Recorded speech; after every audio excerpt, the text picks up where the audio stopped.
Mr. President, search and rescue operations are underway in several Illinois communities today after deadly tornadoes tore through my home state yesterday. 8 people died as a result of the storm, 6 in my state of Illinois, and dozens are seriously injured. My heart goes out to the people who lost so much and today are sorting through the rubble, trying to reconstruct their homes, their lives, and their businesses. Take a look at what the people in Washington, Illinois, which is near Pekin and Peoria, woke up to this morning. This photo shows what's left of a neighborhood on Devonshire Road. It's difficult to know which property is which because the homes have been reduced to rubble. The tornado cut a path from one end of Washington, Illinois to the other, knocking down power lines, rupturing gas lines, and ripping off roofs. This is another photo of the devastation in Washington, Illinois, and it looks like the whole neighborhood around this photo has been destroyed. Mayor Gary Manier says between 2,000 and 3,000 homes were damaged by tornadoes in his city alone. He credits the advanced warning system for saving many lives. Mayor Manier estimates people in Washington, Illinois had about 4 to 5 minutes to take cover. Washington is a city of about 15,000 people in Illinois. It's 150 miles southwest of Chicago. At least 400 homes were destroyed there, literally wiped off their foundation. Standalone homes, multi-family homes, and apartment buildings were damaged. Rescue teams are searching the debris to make sure all the victims are accounted for. Several stories have been reported of debris from Washington ending up near Streator, Illinois, 50 miles away. People in Streator found parts of a plastic recycling bin with the Washington City emblem on it and a UPS package addressed to one of Washington's hardest hit neighborhoods.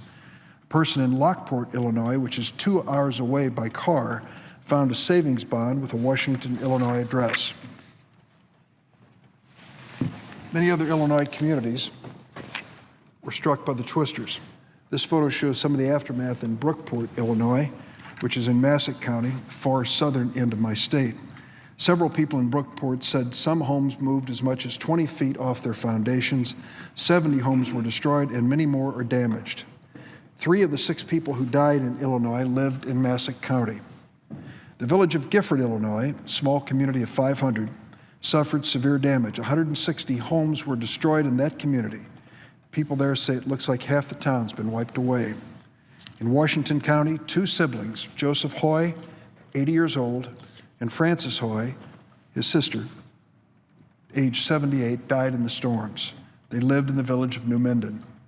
Coal City, Nashville, East Peoria, Pekin, many Illinois communities were also hit by these tornadoes.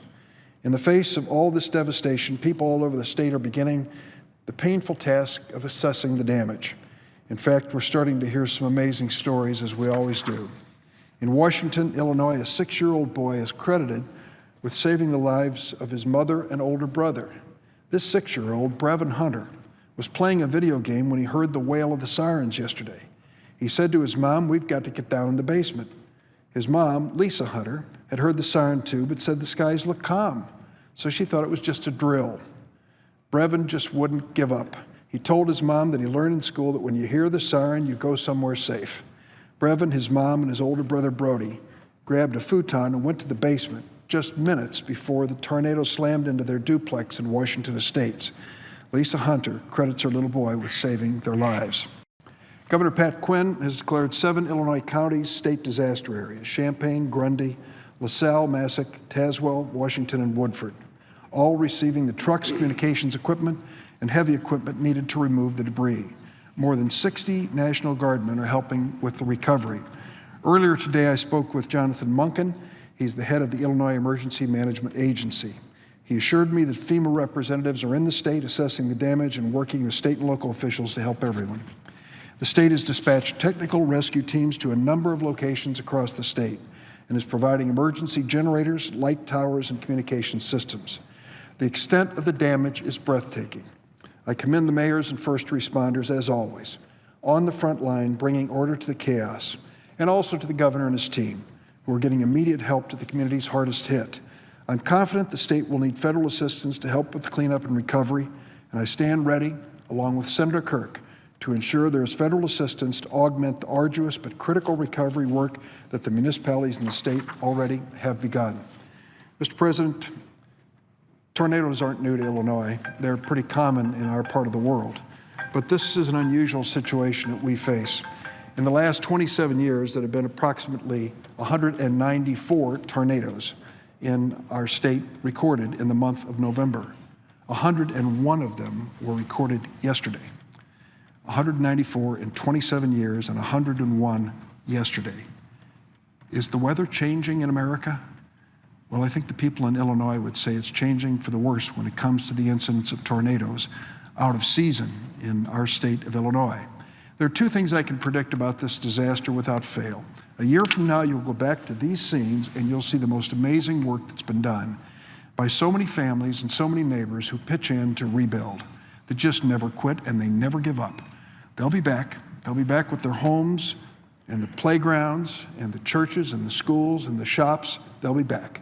And the second thing I can predict without fail, and it's not unique to Illinois, but I'm so proud of it, is that neighborly quality where people pitch in to help one another in ways large and small. From showing up last night in Washington, Illinois at one of the shelters with 35 hot pizzas, somebody just brought them in and said, give them to whoever wants them. It's a little gesture like that and many others, large and small, which I'm so proud to report, just part of who we are. Not unique to Illinois, not unique to the Midwest, maybe not even unique to America. But time and again, in times of crisis, it comes out and shows itself over and over again.